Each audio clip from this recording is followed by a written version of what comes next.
Hello, I'm Chris Runge, station manager of Cable 2, the educational television station of the Winston-Salem Forsyth County Schools in North Carolina. It's exciting to be with you. Our school system has been pleased to work with the Safe Sober Prom Night campaign to put young people on the road to success. The message is the same year-round. Smart choices lead to successful lives. You have the power right now to make a positive difference in your future. And that's what we're here for today. We're pleased to present to you David Daggett. Every day at 5 a.m., Mr. Daggett is up and running, quite literally. He's a serious triathlete who's competed in more than 160 triathlons, including 21 Ironman triathlon competitions. Ironman is a 2.4-mile swim, a 112-mile bike ride, and a 26.2-mile marathon run. He has completed the Hawaiian Ironman World Triathlon Championship 6 times. Mr. Daggett was recently presented the Ford Ironman Everyday Hero Award for his community service work and has been featured on ESPN and Universal TV, as well as in Forbes Small Business, Men's Health, North Carolina Lawyer magazines, and the cover of Lawyers Weekly. He brings to his community and work the same intensity and devotion that has helped him become a world-class athlete. Among many distinctions, he is on the Board of Governors of the North Carolina Bar Association, past president of the Forsyth County Bar, and 21st Judicial District Bar Associations. Mr. Daggett believes that unless the future generations turn out better than ours, we've all failed. His enthusiasm and support for young people led to the creation of Safe Sober Prom Night over 20 years ago. Since then, over 400,000 students have taken the pledge. As a lawyer, he's seen the devastating effects of drugs and alcohol and the dreams of young people forever lost, sometimes by a single bad choice. He also knows from experience he's been a victim of an impaired driver. Safe Sober Prom Night promotes their message through positive peer pressure, the #1 influencer of young people. The success of the program is based on the fact that 4 out of 10 teenagers that hear the message make better choices. Our hope is that smarter choices will carry over to everyday decisions to help teens achieve success throughout their lives. Choose Success has been presented thousands of times to thousands of students, civic groups, churches, and community groups over more than 20 years. Combined with the award-winning Safe Sober Prom Night program, presentations have been made from full auditoriums and assembly halls all the way down to small groups of students at after-school clubs and youth groups. Students, parents, teachers, and members of the community, we invite you to join the circle of support and encouragement of students in our community on the road to success. Now, join us as we take you into the classroom for one of our Choose Success presentations. All right, everybody keep your eye on Austin, because if he steals my iPhone, who's going to help me track him down? I got everybody. Oh, good. Well, now that we have everybody raising their hand, let me ask you a question that might be kind of obvious. But who in this classroom at some point in their life wants to be a success? Is everybody's hand up? We got everybody, 100%, so you're all in, right? When we think of success, lots of times we think about stars, fashion people, those sort of things. But what most people really want is at some point in time to have their own house and car, to have a nice family, to have decent health, to participate and be respected in their community, those sorts of things. Everybody feel the same way? Yes, sir. Got everybody again? Back in the corner? Yeah, we got the head nod. We got everybody. Well, you can talk to your teacher, you can talk to your principal who was here earlier, you can talk to your parents. Things are changing in this world very, very quickly. In the American dream of simply having a house and a car, it's not what it used to be. To put things in perspective, we're in one high school. This is a good high school, but there are 25,000 high schools in the United States. If I would go in any classroom, any auditorium, at any high school in the United States, every student would raise their hand. They want to be a success. Not only that, right now you have something different. I graduated from high school almost 35 years ago. You've got something different than I ever had. In my generation, you could screw around in high school, you could go get a job in a factory, things would be fine, they'd work out. You could still have the American dream that we talked about, a house, a car, be active in your community, decent health, those sort of things. You can't do that anymore. Our manufacturing jobs are going away. That means you got to have education as a first building block. Now check out this statistic. And these statistics are true just about wherever we go. And that what you all have that you don't realize is you all have the power to influence the future, not just for yourself, but for your classmates and for everybody else around you. But this is the stark reality. The stark reality is you have to graduate from high school today as the very basic building block for success. The statistics are, and we've recently come up, and your high school is above average, but 70% of our students graduate high school. If you do not graduate from high school, you have a 90% chance of spending the entire rest of your life in poverty. Anybody want to spend the entire rest of their life in poverty? Nobody. If you have or make a baby, you have a 90% chance of spending the entire rest of your life in poverty. If you do both, you have a 100% chance of spending the rest of your life in poverty. Those are the facts. That's the basics.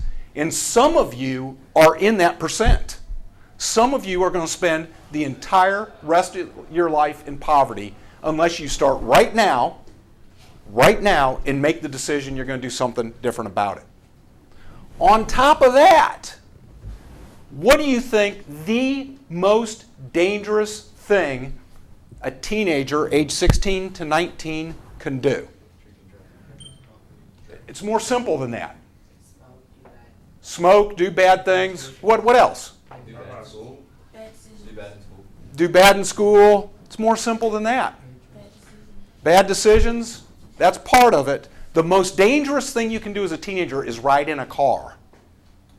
You get lectures all the time about sex, drugs, alcohol, all those sort of things. The most dangerous thing you can do is ride in the car with another teenager. Your school, I mean, it brought me to my knees, and I'll tear up now. Last year, what'd you lose, two? Two students last year out of this school, and they weren't doing anything wrong?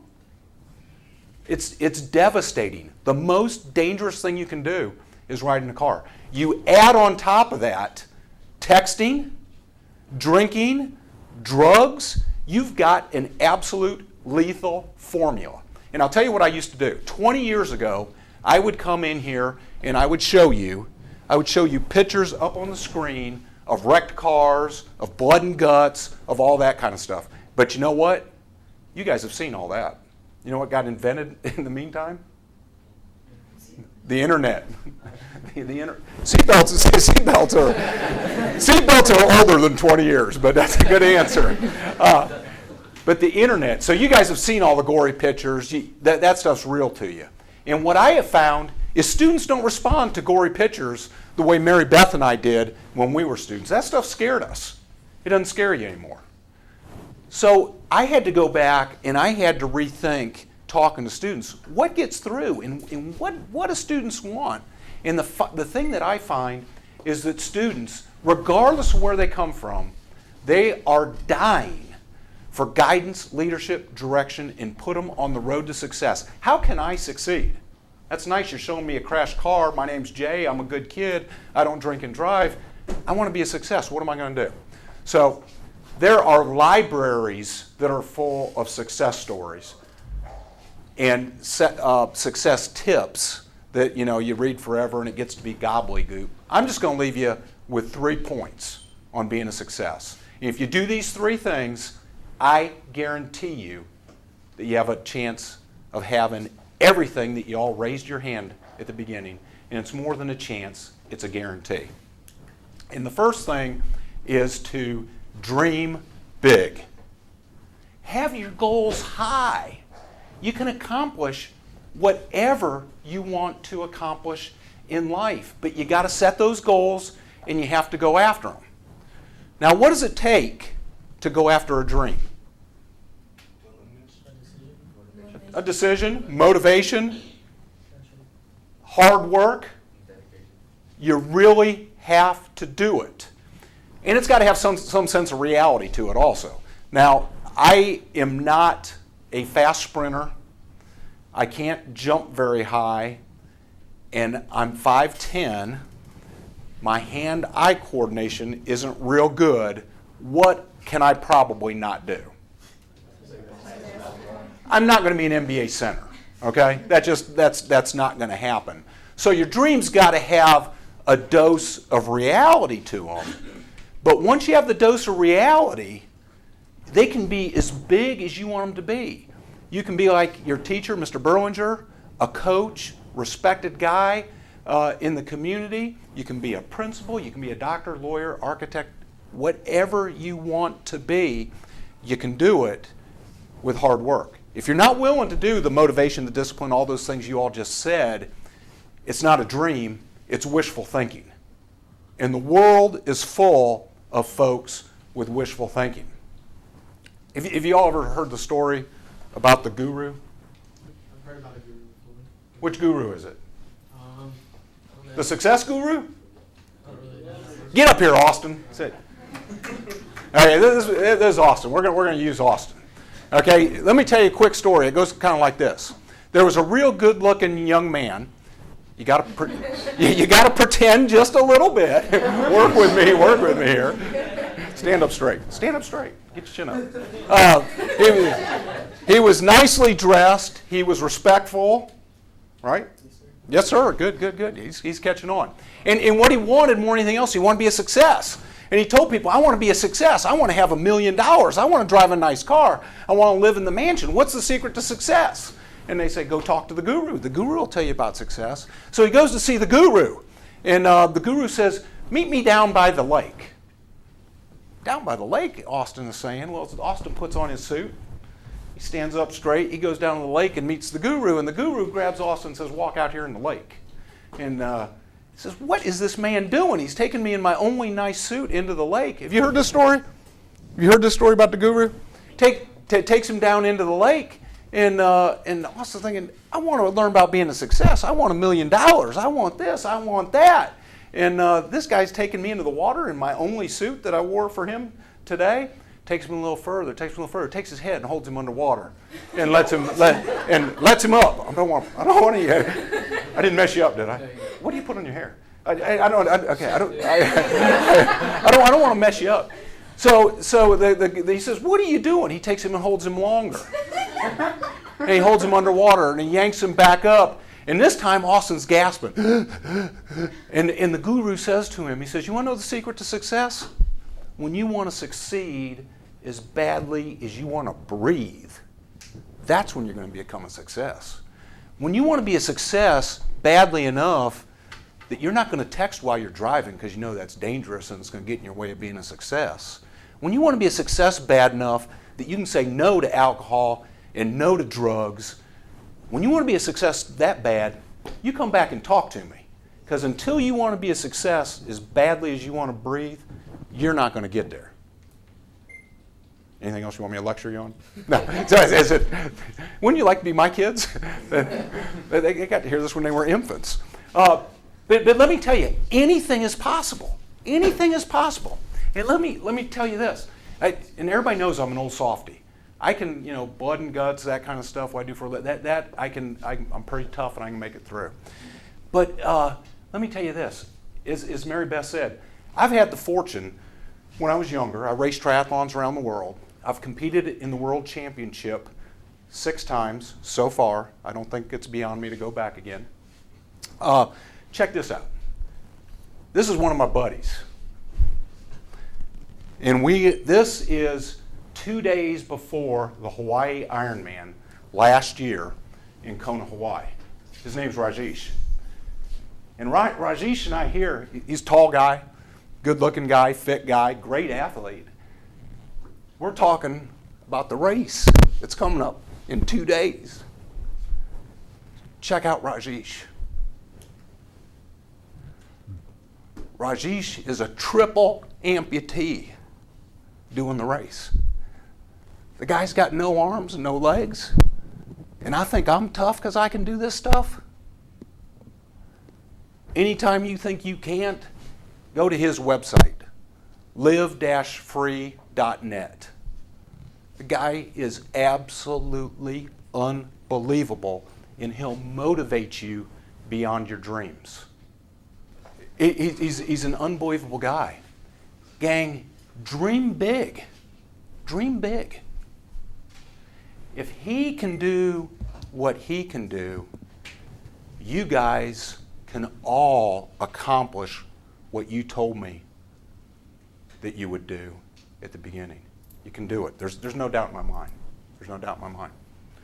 So, what's the biggest limiter to your dreams? What do you think is the biggest limiter? It's proven. They have, at Harvard University, they have studies going on to prove, but what I think you guys can answer for me right now. Procrastination, laziness, those are all form of what? Being human. Well, what is it? What gets in your way more than anything else? Girls. And what are all those decisions you make that have drawbacks to them? Excuses. Excuses is the biggest limiter there is. Excuses. You wait 35 years until you're my age. I have heard them all. My mom didn't like me. My dad didn't like me. My math teacher didn't like me. Coach Berlinger didn't like me. Principal didn't like me. I'm not good in math. I'm not good at this. This went wrong. Excuse. Now here's the problem with being young, and this is tough. This day and time is rough for young people, and I don't know anything about you, but I guarantee I've got all this happening in this classroom. How about mom and dad don't get along at home, and you got pressure in the household? What about one of your parents lost their job and there's financial troubles in the household? Got heads nodding. How about you want to go to college, but there's not a way to go because of money, because of those sort of things? What about your teacher or your parent? Anybody ever experience this? Compare you to an older brother or sister. Yeah? Yep.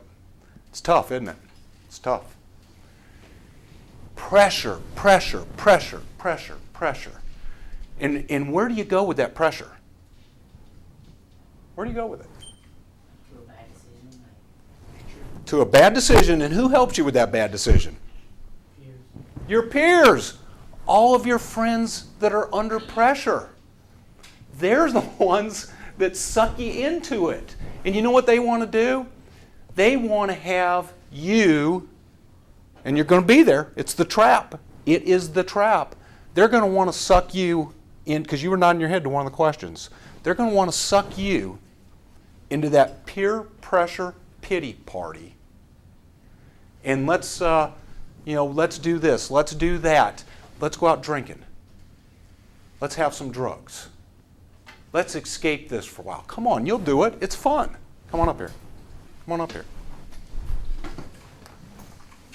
You walk into what's your name? Bailey? You play football? Yes, sir. No. Don't hurt me, okay? I can run fast, but I don't hit as hard as I used to. I did play football one time. Bailey goes out and he goes into a party. And he walks in and somebody hands him a drink. Here you go, Bailey. And look, he took it. You see how easy that is? That's peer pressure. That's how quickly it happens. When Mary Beth was talking to you at the beginning, what she told you wasn't made up. One bad choice, and all of a sudden, Bailey's road to, he's still holding it. Bailey, you can sit down, Bailey. Ooh, he's a good actor, isn't he? One bad choice in the road to success can be over just like that. As a high school student, it's already dangerous enough to ride in a car. It's already dangerous enough, everything else going on. When we started the Safe Sober Prom Night program in the United States, over 6,000 high school students aged 16 to 19 died every year in alcohol-related car crashes. There's good news and there's bad news. Over those more than 20 years, that number's come down, and it's now just over 2,000 high school students a year in the United States die in alcohol-related car crashes. But what number do you think has gone up?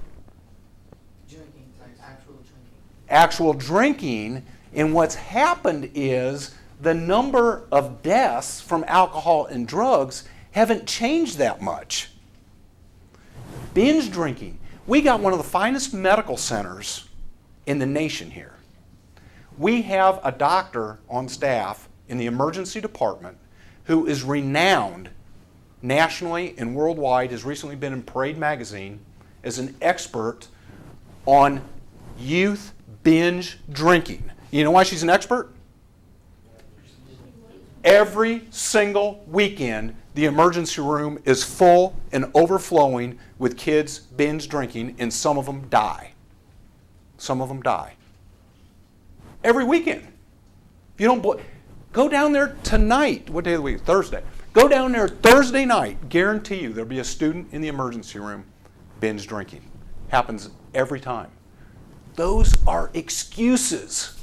And those excuses are going to get right in the way and ruin the dreams that every single one of you told me at the beginning by raising your hand you wanted in your life. That's all they are, is excuses. And so what you got to do is you got to arm yourself. You got to arm yourself with friends. You got to arm yourself with people that are going to support you. Positive peer pressure. Again, Harvard had to do a study on this. What's the most important influencer of young people today? Peer pressure. Peer pressure. So you got to arm yourself. If you two go out together and he's weak, you got to be strong. You got to be. Because if you're not and you ride back with him, both of you are gone. And when he's weak, you got to be strong. You've got to do it. You have got to wrap your arms of encouragement and support around each other. I've been in enough schools. I've been there. I was in your school last year right after you lost a student. And you guys can tease each other and pick on each other and act like you don't like each other out in the hallway. Don't give me that. Don't give me that. Because I've seen you all cry with each other. And I've seen your hearts break with each other. And it breaks our hearts too. Don't let it happen. When you go to the party, you got to be strong. And if you're with him, you got to make sure he's strong too. Because if you don't, it can happen to you. It's a trap and it's waiting for you. And the world is waiting for you out there, and they want to suck you into that trap. You can't let it happen. All right, you ready for another athletic story? No.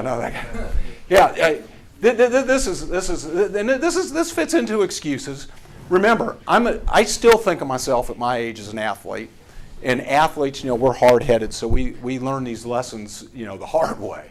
And, you don't necessarily have to run Ironman triathlons to learn lessons, but, some of us that are a little slow, it helps. So here let me set the scene for you. This is the great, in the sport of triathlon, this is the #1 stage in the world. 2006, October. This is 1,800 athletes getting ready to head into the water.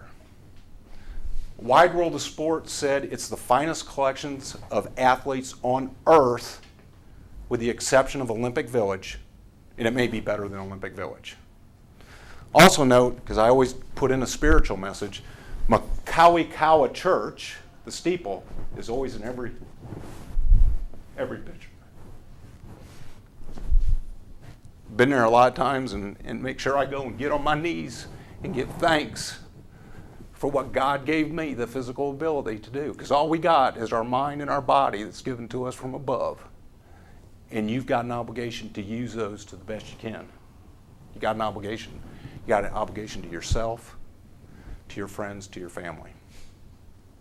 So we're all dreaming of this. This is October 2006.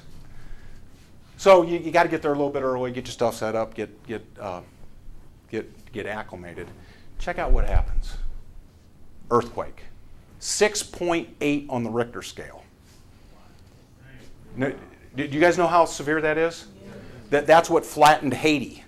It's a bad earthquake. Did you feel the tremors here a few years ago? I didn't know this. Did you all study earthquakes in school? The Richter scale is on, it's got a geometric progression to it. So the earthquake that we felt here that everybody felt was in the 2 range. 6.8 is more than 10,000 times that severe. It's a big earthquake. That's the course that we're gonna bike and run on in a couple days. That's the course. The race was in doubt. TV stations were out, cell phones were out. I was getting calls.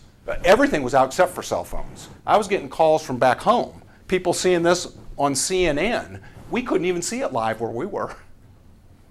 The race is in jeopardy. Everything's in jeopardy. I was in this grocery store 2 minutes before the earthquake hit. It's 7:03 in the morning. This one made me cry. I raced the next year. The church still wasn't rebuilt. The school gym hadn't been rebuilt. It was bad. But somehow that community said, no excuses. We host the world championship. It's going to go. And somehow they had it cleaned up. There were some places where the bike course was narrower than usual. They flew in engineers from San Francisco to check some of the bridges to make sure they were safe to go over. They put the race on. And got to the finish line. And that's my wife with me. Always make sure you got your best friend around you. Your best friend will take care of you, keep you out of trouble, be that positive peer pressure. Don't settle for somebody who's not going to be your best friend and take care of you, girls. Don't settle for the first guy that comes around. You wait till the best friend's going to take care of you. Guys, look for it's the greatest thing you can do in life. No excuses. No excuses. They don't buy you anything. You will hear them all through life. And the excuses 35 years down the line, you can look back, and those were the losers. And they've always been losers. They will always be losers, and they're going nowhere. Some of those losers have material things, but they're still losers. And you can pick them out. You see them. They're phonies. They're everywhere. Thanks for nodding with me, Cedric. I appreciate that. I need an amen corner back there. And then lastly, never give up. Never give up. I think these are two pretty cool pictures. The first one is coming off the bike, starting a marathon run. So I'm 7 hours into my day and still have a full marathon to run, and I'm blown. And then the next one is at a finish line successfully. So that's never ever give up. I know we have a number of athletes. Who's an athlete? Plays sports. Wow. We got a high percentage of this class. You got some people that you will never forget. One of mine's my high school wrestling coach. And Coach LeBeau, you have never heard anybody get in trouble as much as me as when I was in high school. Daggett, do this. Daggett, do that. Daggett, come on. Daggett, let's go. Let's go, let's go, let's go. But the one thing that he told me is, he said, every night when you go to bed, before you go to bed, you brush your teeth before you go to bed? Oh, good. He brushes his teeth before he goes to bed.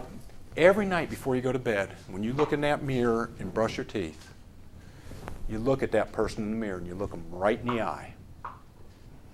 And did you do your best that day? Did you make any excuses? And don't you tell yourself, don't you ever give up. You keep going, you keep going, you keep going. I do it to this very day.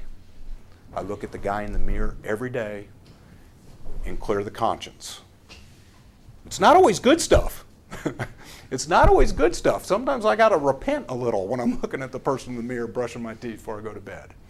It's not always good stuff, but look at that person in the mirror and never give up, never give up, never give up. The first time I did the Ironman triathlon, the World Championships in Hawaii, 1990, I tried to keep up with some of the top pros.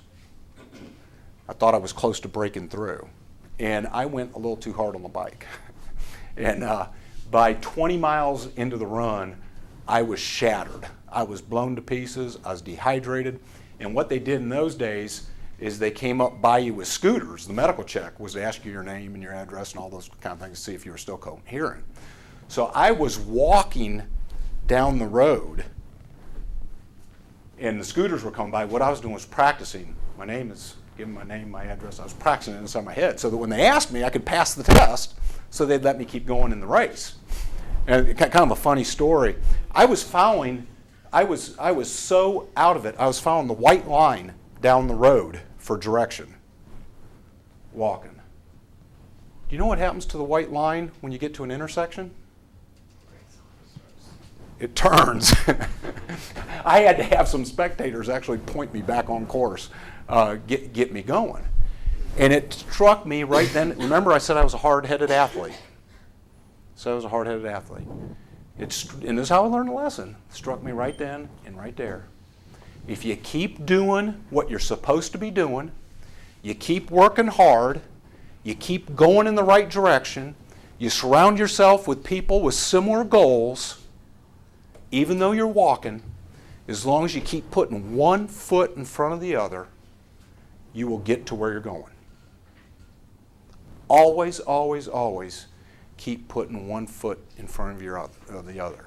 And never give up. Never, ever give up. Now check this out. Talking about never give up. See the lady in the picture there? She is a Catholic nun. She's actually world famous. She's been featured Sports Illustrated, TV, everywhere. She is in her 80s. In her 80s. She is doing her best to try to qualify for the World Championship to be the first female over 80 to complete the distance. Never give up, never give up, never give up.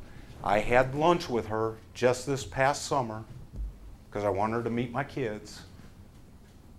And you would have thought the whole world was still in front of her.